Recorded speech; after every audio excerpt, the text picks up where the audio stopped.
muita gente gosta e me pergunta sobre o time comercial aqui do G4.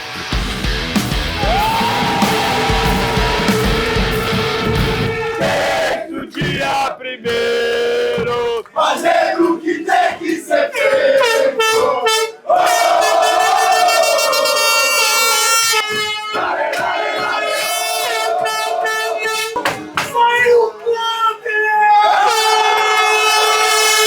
Eu vou contar um pouquinho aqui dos bastidores, do que acontece no nosso time de vendas, para você conseguir adaptar e aplicar aí na tua empresa também. Então, segue aqui o canal, @bruno.nardon, compartilha, dá um like, comenta se você gostou desse vídeo. Bora lá!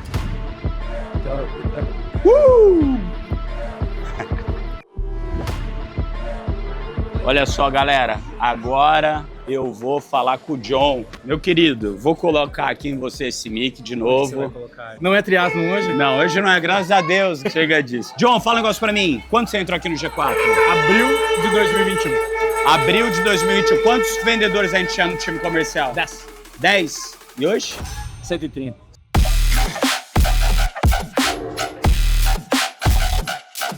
Isso aqui é a meca dos negócios do Brasil. Isso aqui que é vendas, meu irmão. Tá maluco?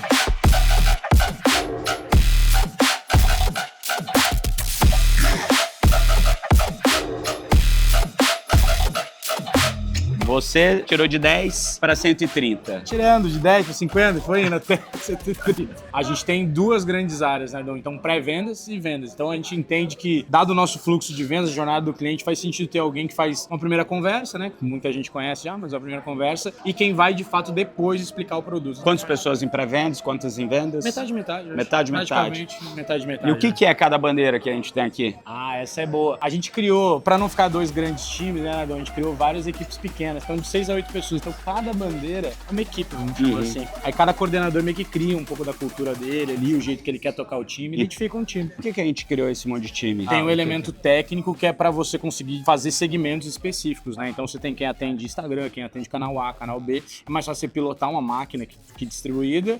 E a segunda parte disso foi pra...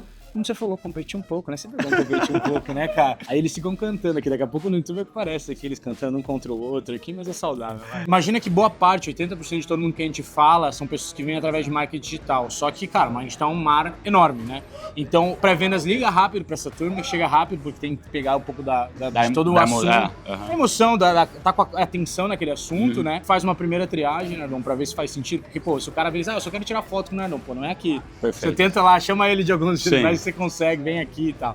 Mas a gente entende os desafios e tal, e ele passa para o vendedor que faz mais sentido. Então a gente tem algumas segmentações aqui, determinados vendedores atendem determinados segmentos e tudo mais. Quando a gente faz toda a aquisição de leads no mar aberto, que a gente chama, a gente tem vários canais. Então ali tem o marketing de performance, que é a mídia paga, daí tem toda a parte de podcast, Instagram, esse canal no YouTube que você está ouvindo a gente, está aprendendo, provavelmente você vai falar, caramba, que legal, quero aprender com essa galera, não só pelo que eles construíram, né, no meu caso, na Canui, na Dafit, na RAP, no G4, na Norte. Né, na Norte, em vários outros negócios também que eu investi e fiz. Então a gente capta esses leads de vários lugares diferentes. Tem lead que vem por indicação e todos esses leads, tipicamente, eles passam por um formulário. O que é esse formulário? A gente faz algumas perguntas. Então se você entrar lá no site do G4 Educação e ir lá aplicar em algum programa, você vai ter algumas perguntas. A primeira pergunta é nome, telefone, e-mail. Isso. Daí depois tem uma segunda pergunta, que é cargo, faturamento. Que é o faturamento da tua empresa. Então, você vai, qual é o faturamento da tua empresa? 5 alternativas, isso, e daí vai faixas menores até faixa maior. Exatamente. E daí depois você tem outra pergunta, qual o cargo que você tem na empresa? Exato. Também 5 faixas, né? 5 alternativas, desde o estagiário analista até C-level, dono fundador. Exato. Né? E o que a gente faz? A gente faz uma matriz, além disso tem outras perguntas também para entender momento de maturidade, outras coisas, né, que ajudam muito aqui o time. Mas com essas duas perguntas a gente já tem uma noção do perfil da pessoa, né? Então, pô, tem um empresário que fatura 10 milhões de reais, entendi. Daí a gente faz o quê? Uma matriz, que a gente cruza cargo com faturamento. Maior cargo, maior faturamento, ele é um lead A. E a gente tem lead A até qual? Até K. Até K. Então a gente tem essa matriz que isso facilita o nosso time, é o quê? Qual produto é o produto certo para ele, dependendo, lógico, do momento de vida, da maturidade da dor. Exatamente. Então a gente consegue ser muito mais assertivo e também quem priorizar. Além disso, como a gente tem um histórico muito bom, a gente sabe mais ou menos a receita, a previsibilidade de receita por tipo de lead. Exatamente. Ou seja, a gente consegue alinhar o time de marketing na geração de leads, dado o quanto a gente espera de receita. E daí o que acontece é, o próprio marketing consegue falar, eu tô gerando lead do tipo A e gastando tanto. A conta tá fechando, tô gastando muito mais, não vale a pena. Ou tô gastando muito para trazer um lead K, não vale a pena. Então isso já retroalimenta o próprio sistema e a gente vai atualizando a receita esperada, daí dependendo das conversões desse time de pré-vendas e de vendas, de cada um dos leads. Exatamente. Isso vai retroalimentando também o marketing, facilita muito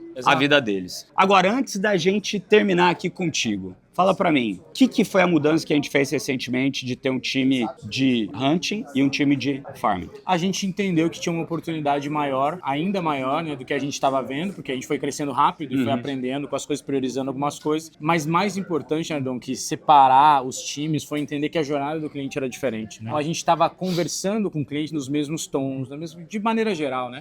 Agora a gente entende que se a gente fizer um trabalho ali focado, a gente vai extrair muito mais valor e o nosso aluno também extrai muito mais valor, que é um trabalho mais personalizado. Muito mais valor. Lógico. Então isso quer dizer o quê? A gente tem um time que traz novos clientes, coloca para dentro do nosso ecossistema. Então ele vai vir num programa presencial, vai vir para uma comunidade, contratar um software nosso. Isso é o primeiro contato. Isso. Depois que ele passou por isso, a gente vai tentar entender, bom, beleza, ele teve a sua aula. Aí ele viu, cara, eu preciso desenvolver essa área. O que a gente tem ou de parceiros, que é uma novidade aí, né? Por isso que conta pra galera, ou o que a gente tem de produtos no G4. Nem todo produto do G4 é para primeiro contato com a pessoa, né? Tem produtos que são para execução. Primeiro ele tem que aprender o que executa para depois sair executando, né? John, muito obrigado. Sempre bom. Valeu, parabéns. Eu não tô no triatlo ainda, mas quem sabe. Ah, vai chegar lá, vai chegar lá. Vou roubar esse microfone de você, meu querido. Obrigado. Pra você, agora vamos aqui, ó, falar com a senhorita Mari Mello.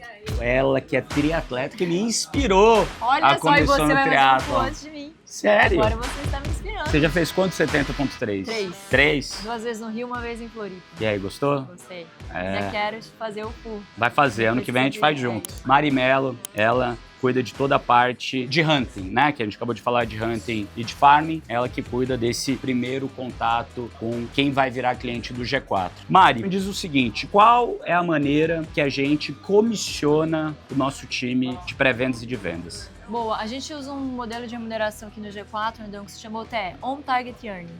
De forma bem resumida, o que isso significa? É uma composição de fixo e variável, onde o variável do time está atrelado à meta que ele tem. Então imagina que hoje a gente tem 10 níveis de cadeira de SDR e de vendedor. Então a cada nível dessa cadeira aumenta a meta, então aumenta o nível de risco que ele toma, então ele aumenta a responsabilidade dele perante a empresa, consequentemente o OTE também aumenta. E qual que é o interessante desse modelo? Imagina que quanto mais sênior ele fica, ele vai ter uma meta maior, ele vai ser remunerado sobre essa meta. Só que o modelo é tão inteligente que como ele vai vender mais, ele vai ficando mais barato para a empresa. Então, a gente conseguiu, através desse modelo, atrelar o interesse do G4 de querer crescer rápido e estourar as metas e o interesse do indivíduo de querer continuar crescendo. Então, a gente dá uma possibilidade de futuro para ele e ele vai ficando mais barato para a empresa. Então, ele tem possibilidade de ter ganhos maiores, assume mais responsabilidade e você nunca me veta uma promoção.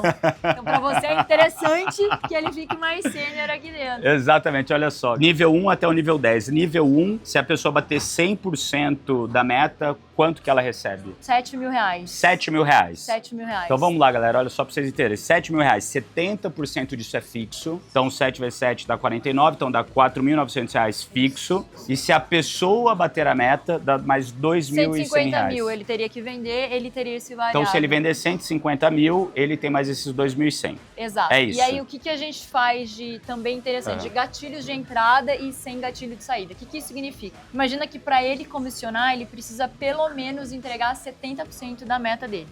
Se ele entrega menos de 70, ele vai zerar o variável. Então também é uma segurança para o G4 que pelo menos 70% da meta a gente tem grande chance de entregar, porque todo mundo quer ser comissionado. E ele não tem gatilho de saída, então quanto mais ele vender, mais ele vai ser reconhecido por isso. Então o modelo é super meritocrático. Então não vai travar nos 7 mil. Ele bateu mais de 150 mil, ele vai destravando, e daí ele pode ir para 8 mil, 9 mil e assim por diante. Quanto mais ele passar do 100% de entrega, mais agressivo fica o multiplicador. É por isso que 11,59 a galera tá com sangue no olho vendendo, porque sabe que se vender mais, ele vai ser reconhecido financeiramente por isso. Legal. E o nível 10? O nível 10, a cadeira é quase 20 mil reais. Quase 20 mil reais de Fixo, peso, fixo e variável. Fixo e variável. Agora, e se a pessoa não bater a meta? Então, subir de nível. Ao subir de nível, ele assumir mais responsabilidade, esse ciclo de avaliação é a cada trimestre. Então, ele bateu o trimestre, a gente senta com esse profissional e dá a opção dele de ser um nível acima. Quer subir ou não? Quero subir ou não. A partir do momento que ele topa, não dá para voltar atrás. Então, se ele não entrega, imagina que ele fez uma movimentação e ele não entregou a meta. A gente tem o sistema de flags. Se ele fica abaixo de 70%, ele entra numa yellow flag. E aí o coordenador precisa... Cartão amarelo pro cara. Cartão amarelo. Precisa fazer um plano de ação para que ele volte a performar acima de 85%. No próximo mês. No próximo mês. Uhum. Se ele entrega abaixo de 50%, a gente dá o cartão vermelho. Então ele entra numa red flag, aí esse é um cenário mais crítico. Ele, durante 2 meses, precisa bater consecutivo acima de 85%, senão a gente desliga por performance. Isso aqui é uma das maneiras que a gente acompanha se o vendedor está ainda em red flag, yellow flag ou se ele já saiu das flags. Uhum. Então, a cada 10% que ele avança da meta, a gente tem exatamente super visual. Ele sai da red flag assim que ele bate os 50%. Depois ele sai da yellow flag assim que ele bate 70% e ali, a partir dos quadrantes pretos ali, ele já está comissionado. Perfeito. Então isso é claro desde o momento que a pessoa é desde contratada. Desde o momento, a gente explica muito bem isso no momento da contratação, porque para a gente ter um time focado em resultado, cultura de alta performance, a gente não pode ter pessoas que não consigam acompanhar esse crescimento, porque senão ela acaba desequilibrando toda a nossa máquina. Essa meta de 150 mil reais, ela é móvel. Então, no passado, ela já foi menor. Já foi menor, já foi 100 mil. A meta ela é móvel todo mês, tá, Edu? Imagina que a gente hoje tem o peso, cada nível de 1 a 10 representa um share perante da venda total, da meta total. Da meta total. Então isso também dá uma possibilidade pra gente de... A minha meta, ela oscila todo mês, só que a ponderada do nível 1, ela sempre representa 0,0 alguma coisa sobre a meta. Então a partir do momento que eu tenho o valor final do mês, eu vou distribuir sobre essa ponderada e o nível 1 vai ter uma meta X, o nível 10 vai ter uma meta maior. Perfeito. Então, logicamente, a maioria dos negócios tem sazonalidade. Você vai ter ali um mês, por exemplo, de férias, não dá para ser 150 mil, senão também todo mundo vai ficar red flag, não é o que a gente quer. Então a gente diminui essa meta um pouco. Putz, é um mês que, cara, tem mais dia útil, tá no fim do ano. 31 dias, mês perfeito, não tem feriado. Tem que ser maior do que 150 mil. E além disso, ainda tem esse ponto que a gente falou de, putz, a empresa melhorou. Se a empresa está melhorando, eu também tenho que esticar a meta. Vou te dar um exemplo. Quando eu entrei no G4, há quase 4 anos, a minha meta mensal era 3 milhões. Agora é quase 40. A gente tá falando nessa ordem de grandeza. Perfeito. Imagina se o meu vendedor nível 1 tivesse ainda a meta percentual. Ou um percentual, ou então uma meta fixa, né, de Sim. 20 mil reais. Quantas pessoas eu não deveria ter hoje na operação para vender quase 30 milhões, 40 milhões? Seria uma loucura. Então, seria uma loucura. Olha só, se vocês querem saber mais sobre OTE, eu vou deixar um link aqui na descrição para você clicar lá e ver um vídeo maior, mas a explicação foi boa pra caramba. Eu acho que, sem sombra de dúvidas, esse modelo de remuneração é um dos incentivos para a gente ter uma cultura tão focada em resultado. E Mari, outra coisa, né, que todo mundo pergunta. Pô, eu tenho aqui um time de pré-vendedor e um time de vendedor. Como que você distribui leads? A gente tem hoje, dentro de casa, a gente desenvolveu uma solução onde a gente faz um quadrante. Basicamente, a gente olha 2 indicadores.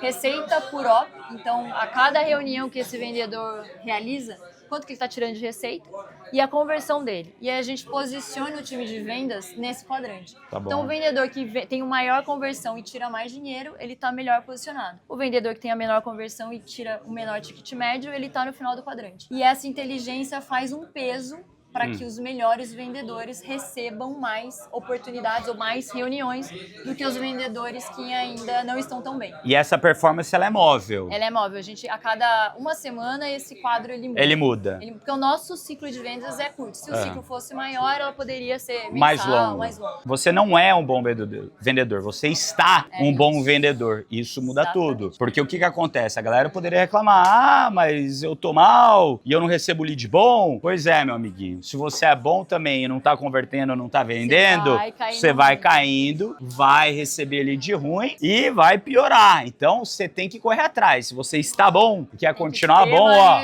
tem que estar na porradaria. A vida é assim, galera. Não tem...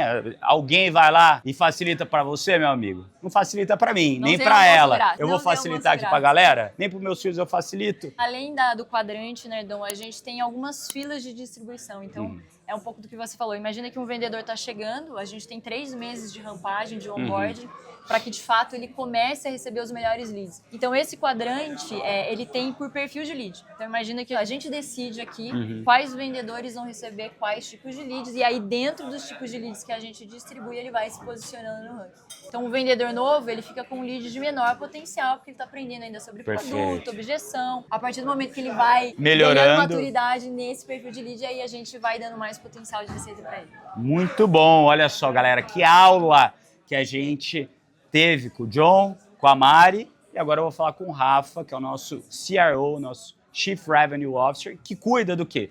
De distribuição, de growth, que traz os leads e de toda a parte de vendas também, para garantir que a gente tem um alinhamento e pense sempre no máximo global. Vou procurar o Rafa agora, Mari, muito obrigado, viu? Valeu. Mais uma meta era nossa, 60 milha que a gente fez. Ficou marcado na história. E o G4 não tem outro igual. O maior é o comercial. E agora, meu povo, batemos o Sul de novo. Dale, dale, dale, Galera, bora agora falar com o Rafa. Vamos achar ele, ó. Normalmente ele senta por aqui. Olha lá. Olha que menino bonito. Senta aí. Meu amigo, me conta. O que faz um CRO?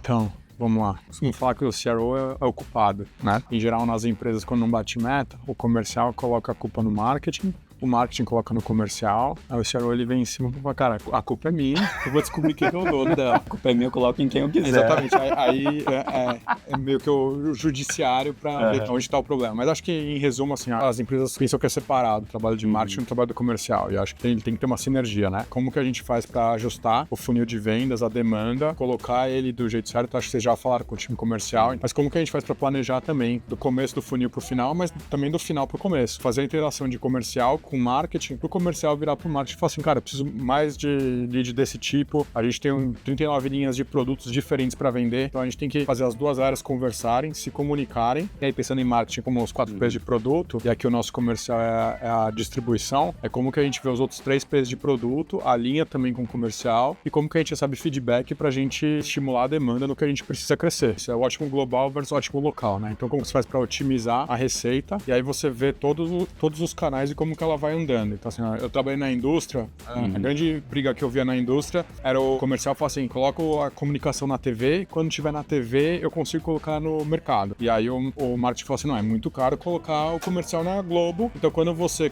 colocar no mercado eu coloco. E aí ficava essa briga, não bateu a meta porque não entrou a comunicação, mas a comunicação não entrou porque não estava no mercado. Então acho que a figura do CRO, ele vai falar assim, não, qual que é o mínimo de distribuição que eu preciso para poder comunicar, e também o contrário. Cara, qual que vai ser a comunicação para essa distribuição e ir ajustando. Aqui, como a gente está falando muito de online, então aqui na época do varejo demorava 3, 4 meses, aqui a gente tem que fazer em 3, 4 dias. É um pouquinho mais rápido. Boa. Galera, olha só, a ideia desse vídeo era mostrar um pouquinho aqui dos bastidores do G4, falar um pouquinho do time comercial, um pouquinho aqui do papel do CRO também.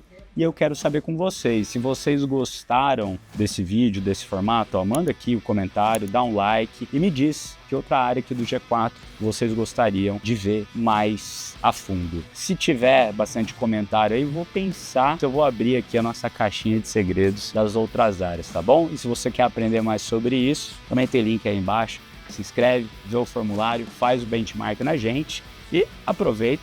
Já vira nosso aluno também. Exatamente, a gente precisa aumentar a MQL aqui. Valeu, galera. Boa!